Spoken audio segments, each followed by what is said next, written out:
You've got a LinkedIn strategy, you want to go all in and consistent and really optimize your skill in that area. If you're doing word of mouth and you're doing networking, learn it really well, go out and be consistent and be all in on it. Hello and welcome. If you run a recruitment agency, then I know you're going to love this session. I'm joined by Belinda Kerr. She's the founder of Recruitment Garage.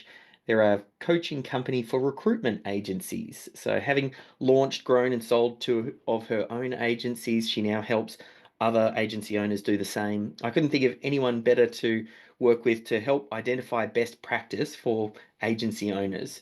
And we're going to dive into the critical client flow, and I want to uncover what are the critical systems that recruitment agency owners need to get in place to run a thriving business. So maybe first things first, just like to welcome you to the call, Belinda. Yeah, thanks. Thanks for having me, David. Awesome. Well, maybe just to start, because I'm going to jump straight into the critical client flow. The first thing we talk about is the primary target audience. So if we put ourselves in the shoes of an agency owner, like a recruitment agency owner, and we think about, of the many clients that they could be dealing with, if we just pick one that maybe is a dream client, refers friends and family, pays advertised prices, is a pleasure to deal with, and an agency owner might like hundreds more clients like that. Yeah, perhaps if we start there, if you could tell me a little bit about with the different coaching clients you've got, ones that you go, oh, you know what, this is a great target audience for someone to focus in on. Yeah, sure. Well, I think, the first thing is that most agencies, well, all the agencies that I deal with are working in specific niches or niches, if there's Americans listening, because now that's the critical first point is not to try and be all things to all people. We know that just doesn't work as well. So that will be the first thing. The second thing is that we all want clients who understand the value of recruitment and want to work as a partner, not just as a sort of a vendor supplier, because that's where people can get unstuck. You get this mismatch of, recruiters who are always really hell bent on doing great delivery and giving 110%. And then if you've got a client that just doesn't respect that, it just doesn't work. So that would be the second thing that I would say. And, we live in a really rapidly changing world, as we were just talking about before we came on. And AI is really changing things. So I think recruiters need to be very careful now about the sorts of market that they go after. So we know that high volume, low skilled recruitment is going to be the first one that's gobbled up by AI.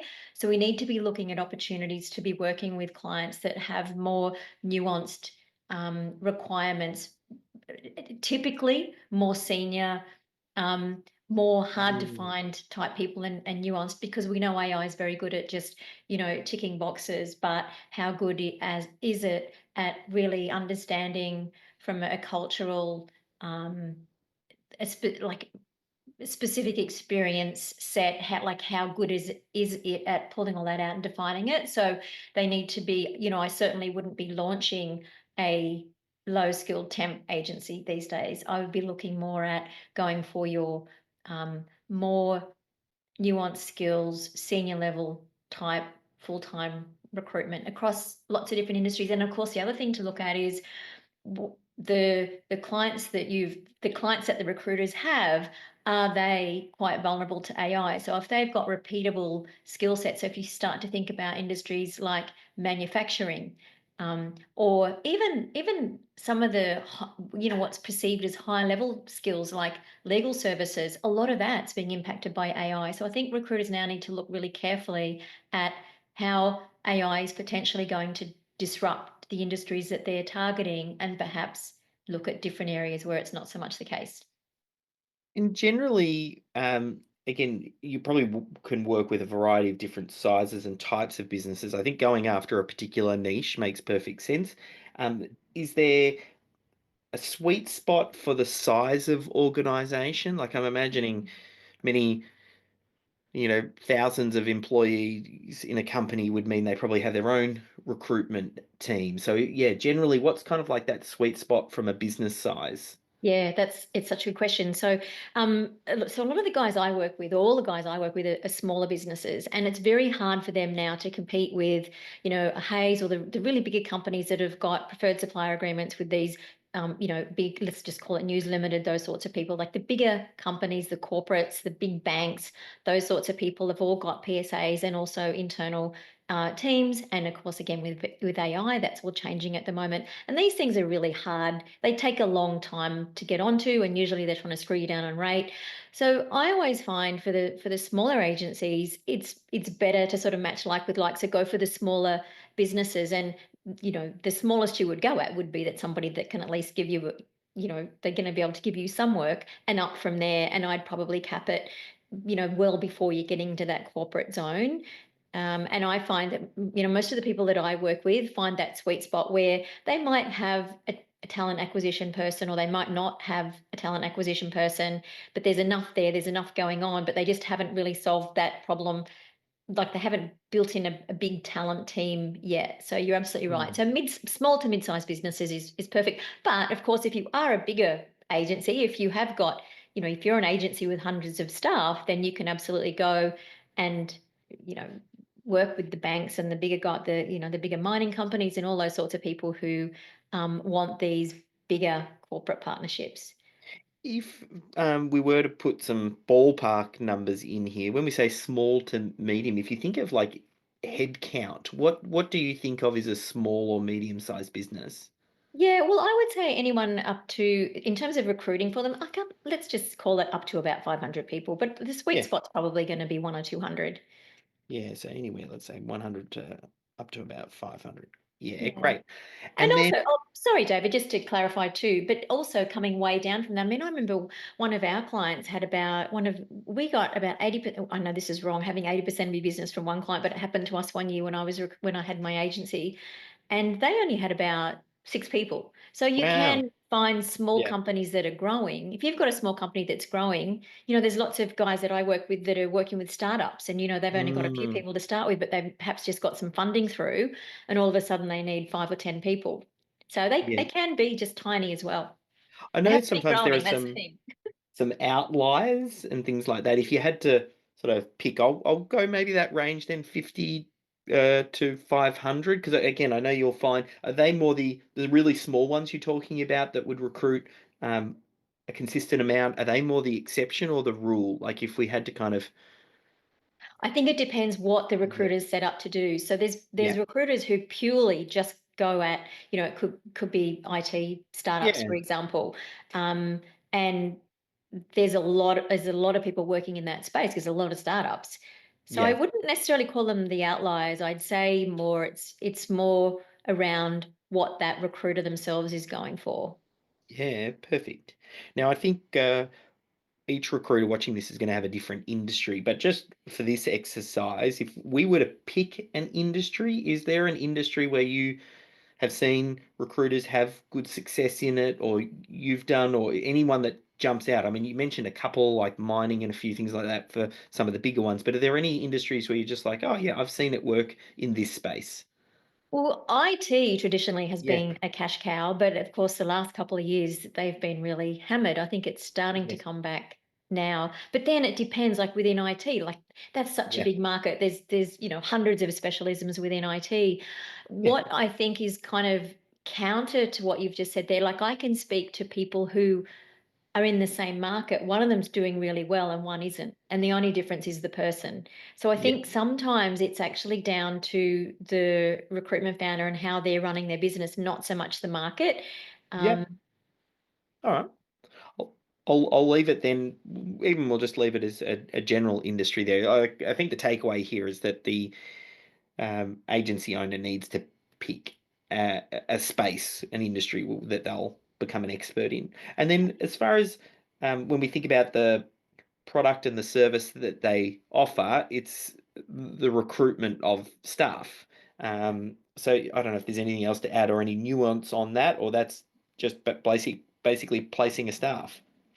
yeah, although it is changing too, because again, with AI, we're starting to see some of the function of recruitment can be taken over by AI. So people are now thinking about what are the services and how else can they adapt what we traditionally do as recruiters to better serve their clients. So what I'm talking about there is things like, one of the guys in my program at the moment, he's just putting together a recruitment as a service model to go and work with some of the smaller business. He's in it's not the he's in the let's call it the machinery automation space. I was Mhm. trying to think of the right word for it. And so he's got clients who are wanting more. uh, they're still wanting to partner with him, but in a different way. So he's starting to Mhm. look at recruitment as a service. Recruitment outsourcing is something that's becoming stronger as well. So if some of these companies are starting to use their own AI internally, there's an option for, and it sounds a bit counterintuitive if you think, well, I'm giving up my business, but if you're going to lose it anyway, to AI, then you may as well help Mm. the clients convert over. So how can you actually help your clients use AI more efficiently within their recruiting services? So there's opportunities there to build out new products where you're actually going to your client and saying, we're going to help you recruit by helping you embed these AI tools and different ways of doing things in your business, and we'll help you run that. So there's different ways, and this Mm. is all very new. I'm not giving you a very good answer here because it's all kind of unfolding right Yeah. now. I think a lot of the skill in recruitment traditionally, for example, like things like sourcing and your lower level admin, that can all now be done by AI. So what Mm. that may transpose into in the future is that recruiters are able to offer a lower cost price for what they do. Mm. I'm not saying suggesting they cut their prices, but they can be so much more effective. They can deliver more efficiently using AI and different tools where they would normally be using themselves or their team, to lower the price of delivery, which means that their product becomes a little bit more palatable for perhaps people who are trying to save costs on their recruitment. Oh, hey, I know you're tuned in right now, so I'll keep this super quick, but you like awesome YouTube videos, don't you? Well, there's not really that many YouTube channels that create great content about how to systemize your small business. So I want to make sure that you catch every video that I publish. So if you haven't already, firstly, give this video the thumbs up and then go ahead and subscribe to my channel. You can even hit the bell notification to make sure that you're the first to know when I publish anything. So go ahead, do it right now. I'll wait a sec and then I'll transfer you back to the video. Yeah, perfect. I'll leave it then just obviously what the deliverable is evolving and changing, Yes. but it's for now it's still just a recruitment service. You're basically Yep. helping to place staff, but you might be using various ways to speed up and use AI to change which parts of that you actually do, and there might even be a component of teaching the business how they can Exactly. improve what it is that they're doing. So if we think in terms of that as a target audience and the service that we're selling to them, basically small, medium-sized businesses looking to recruit team members. Um, Generally, these agency owners, what are some of the more effective ways for them to grab the attention or to market their services? I could imagine word of mouth, because I think a lot of these you're building up relationships, but what are some Yep. other like effective ways? Yeah, certainly word of mouth and referrals. And again, I can only sort of speak from the guys that I deal with, who are the smaller founders. It's super important now for them to be building their brand. Whoever you listen to will tell you brand is important, which is really challenging for recruitment founders because they're busy in delivery and we're all trained as recruiters to go after next month's revenue. But to win the long game now as a recruiter, you absolutely need to build your brand because it's the only point of difference that you have. Everything else can be copied. Your brand can't. No one can copy that. We can't make another David. We can't make another Belinda. So that's number one. And we know that marketing, it used to be the other way around. Sales was far more in recruitment than more important than marketing. Now it's the other way around. Marketing is so important, and recruiters find that really hard because they're not marketers, they're recruiters. But content marketing is incredibly Mm. powerful. I mean, all these. There's no one thing. There's no one magic bullet. So referrals, word of mouth, absolutely building your brand, leaning into digital marketing, which when done well is incredibly cost effective. I mean, LinkedIn is a gold mine that's been people struggle with LinkedIn. There's there's particular strategies that work very well on LinkedIn, and there's others that just will waste your time. You'll be in there all day and not getting anywhere. Another big the guy. So I'm sort of referencing the guys that I know are doing well. They will be very heavy on follow up. We all know the fortunes in the follow up. So we've got these big databases, huge amounts of LinkedIn connections that are not being leveraged because people are looking for the new thing all the time. What's next? What's next? Here's the next best thing. I've been on YouTube. Here's something else. But I absolutely nurturing that email list that they have got, their LinkedIn, that works incredibly well. They're probably the main things. And I think also cold calling is making a bit of a resurgence. It's really funny. I've had a few people recently have some wins with cold calling, and we've been sort of bagging it out for so long. But it seems to have I know you've got these mavericks that can go out and will just do cold calling and earn millions, but they're very much, just a tiny fraction of the market. They're the exception. But I've had some people recently using cold calls effectively, and I think people too are enjoying getting out and pressing the flesh a bit more. So conferences, networking, and that really covers the gamut of it. And I think with any of these things, and you know this, David, is it's about consistency. So if you're doing, if you've got a LinkedIn strategy, you want to go all in and consistent and really optimize your skill in that area. If you're doing word of mouth and you're doing networking, learn it really well, go out and be consistent and be all in on it. So, but yeah, but Yeah, they're the things I'd say. perfect.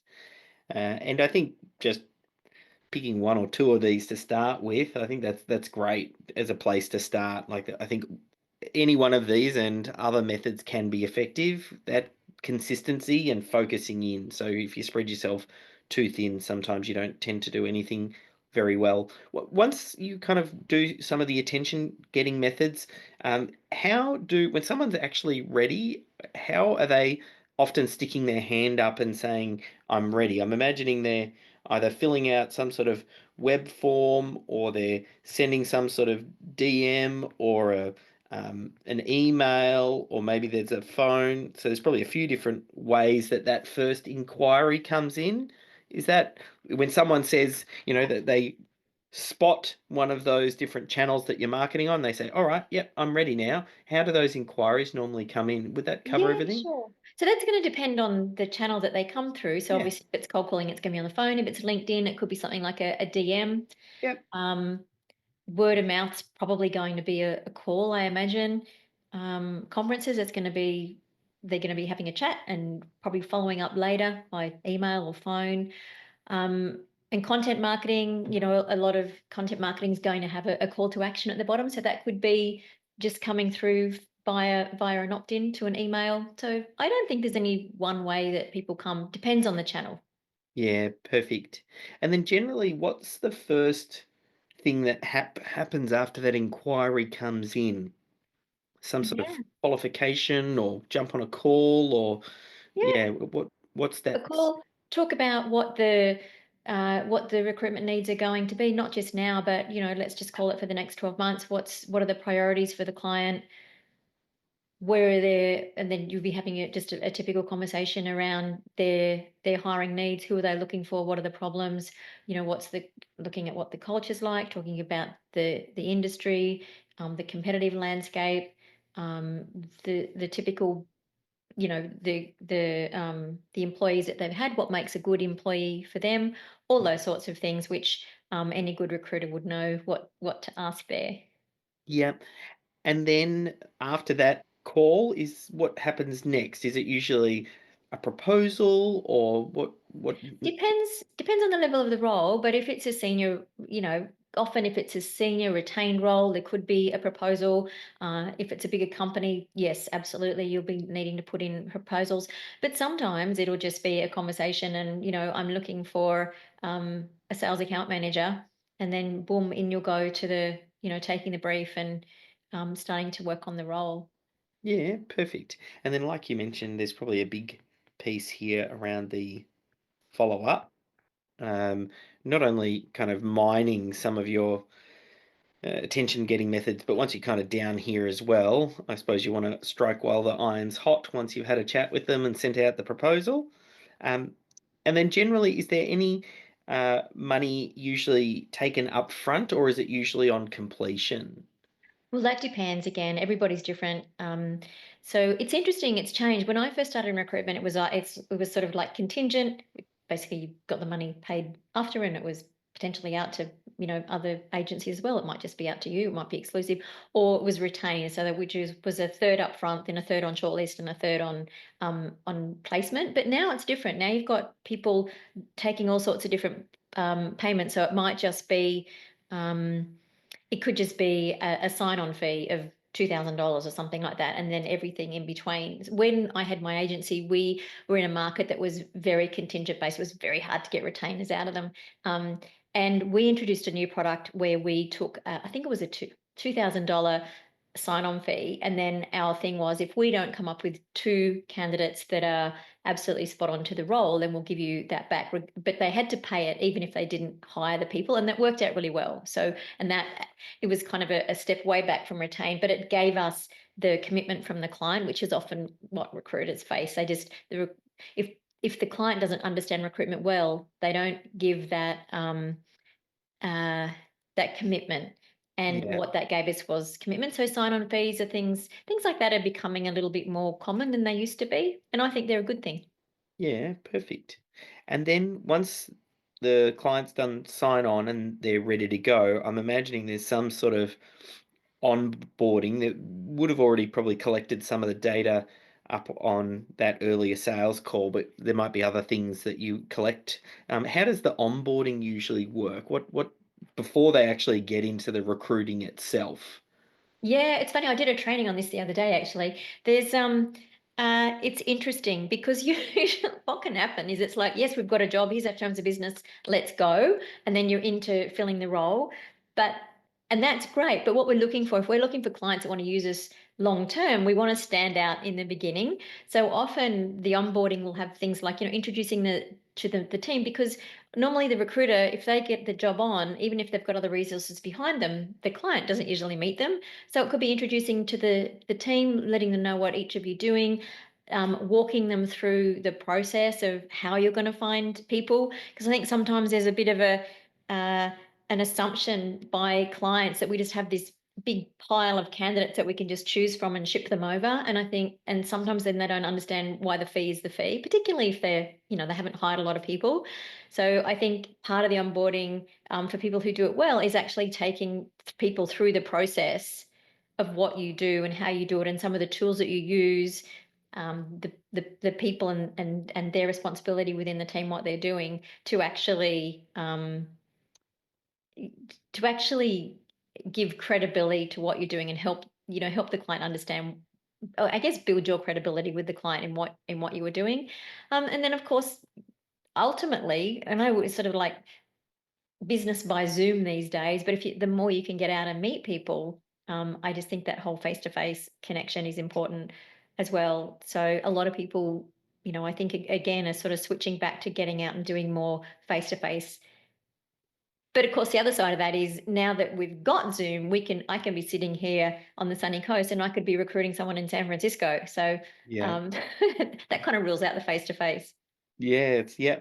And then you kind of move into the doing of the work, which would be the recruitment itself, which I'm imagining there's going to be a lot of moving pieces here, and I just capture it in one box first, very high level, but obviously there's going to be a range of different milestones and sourcing and filtering and getting your candidates on board and interviewing and before you even endorse candidates for them to interview. Um, so there's probably those high level steps. So I won't go into those because I feel like that's Yep. a lot of the recruiters. That's probably their strongest area because Yeah. that's their jam. Um, and then when we finish up, I suppose afterwards, we're looking at doing some sort of handover or something, and that once you kind of find the candidate, you really want to try and win some ongoing work. So I don't know if there's any additional points or that you want to speak to both underneath the recruitment, like the doing of the work or the handover once you have found someone. Oh, you mean the handover being placing the person in the role? Yeah, placing it and saying, all right, we're successful here now, and how might we continue to work together?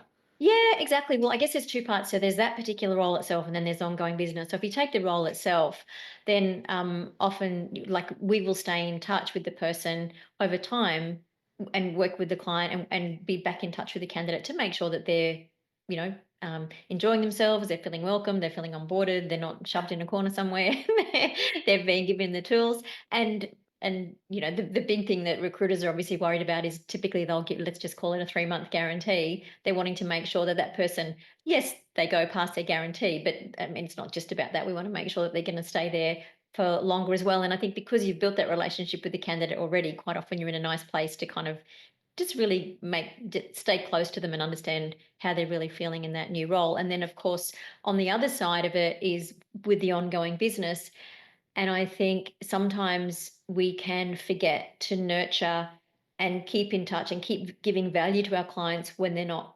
working with us. We know that most of the time they're not recruiting typically. And how do we keep in touch with them until that next role comes along? And so I think, we work a lot with nurturing people and giving them value and staying in touch, because if you're not staying in touch with them, guess what? Your competitors are. And so you Mm, don't want to miss that next job. And I've had it happen when I was recruiting. You'd have a great relationship with a client. You'd think that they were going to come back to you and give you the next job. And then you find out in 6 months they've placed somebody else. You go, oh, yeah, so and so just rang me and they had somebody and we took them in. So I think in terms of getting future work, you've absolutely got to have strategies in place to be able to keep nurturing them, keep in touch with them with different touch points along the way, so you don't miss out. yeah, perfect. And then that kind of almost feeds back up to what we were saying up underneath the word of mouth, and it kind of keeps cycling around. Yeah. So if we have a look at that, as far as like the pain points, and if you think about some of the coaching clients that you've got, what are the most common pain points that come up in the critical client flow, or areas where recruiters are weakest?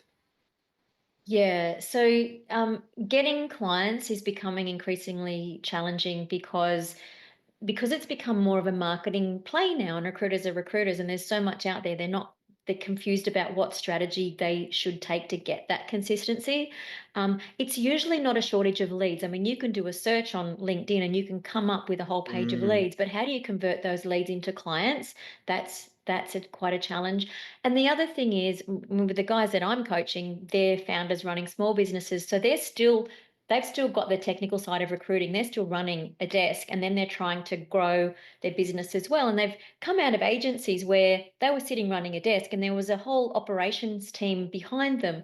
Well, now they're that operations team as well as the recruiter. So time becomes a really big challenge. And then being able to manage that operating machine, mm, everything from, payroll to picking IT to thinking about marketing strategies and nurturing and all those sorts of things that they didn't have to think about as a recruiter. So that's another big challenge for them, and understanding how they can keep, as we sort of touched on before, that whole nurturing play in place, that automation piece behind the business that keeps it, that the automation engine that sort of is behind the placements mm, that they're making, they find that piece challenging and second guessing what they need to do there. And I think the other thing at play now is there's a lot on people's minds about AI and where that's going to go. That's not so much a specific like bottleneck they have in their business as such, but it's something that's definitely playing on their mind. mm.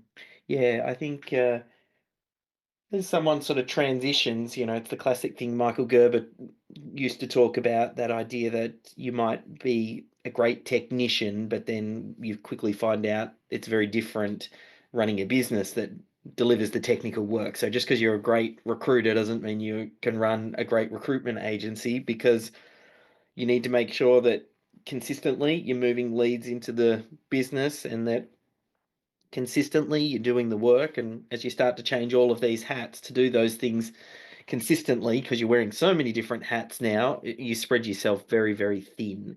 So Yeah. I definitely think leaning into some of those areas. We always talk about systems and process and really dialing into those and go, well, what are the systems and the processes for each of those two hot areas, particularly under attention and maybe deliverable. Yeah. And then that also sometimes becomes the stepping stone for you to get an admin assistant or get someone who can kind of help move those things along. So as a recruiter, you can do probably what you do best, which is probably a lot more of the personal stuff. It sounds like the personal side of things is huge inside the recruitment industry. Yeah, and one of the things that particularly recruitment founders find so hard is delegating, and that's where it all starts. Is working out what's outside your skill set and below your pay grade, and start thinking about what you can delegate. Like you said, to admin, and increasingly so, it's different tools. We've still got VAs, but a lot of what the VAs are doing, other tech tools are sort of increasingly taking over and doing for them. So it's keeping across that and understanding so you can free up your time and work on what you are good at, which is going out, seeing clients, building a strategy, thinking about where you want to take your business. But so often, and like in all small businesses, it's so easy to get caught up in the doing and in the weeds and not be able to sort of get into that quadrant where you're working on the non-urgent but important Yes. activity. That is where the profit sits. Yeah, yeah, love that. Look, I feel like we've covered some really good ground. I'll pop a link through to Recruitment Garage, so that way, if people want to explore a little bit more about your work, they can. Is Cool. there anywhere else that's great for people to keep an eye on your work? Yeah, probably just LinkedIn. Yeah, Yeah, LinkedIn's the obvious thing. I'm starting now actually starting to do a lot more content on YouTube to try and I know it's tough times for recruiters out there for everybody. It's kind of we're in a weird place in the world right now. So I'm trying to just put more content up there that I think would be useful and interesting and, motivational, not motivational as in rah rah, but just help people keep inspired and across what's going on. So if they want to follow my YouTube, they can as well. But bear in mind it's early days. yeah. Well, perfect. Thank you so much, Belinda, for your insights, and yeah, looking forward to keeping an eye on your work and keeping in touch. Yeah, lovely to be here. Thanks, David.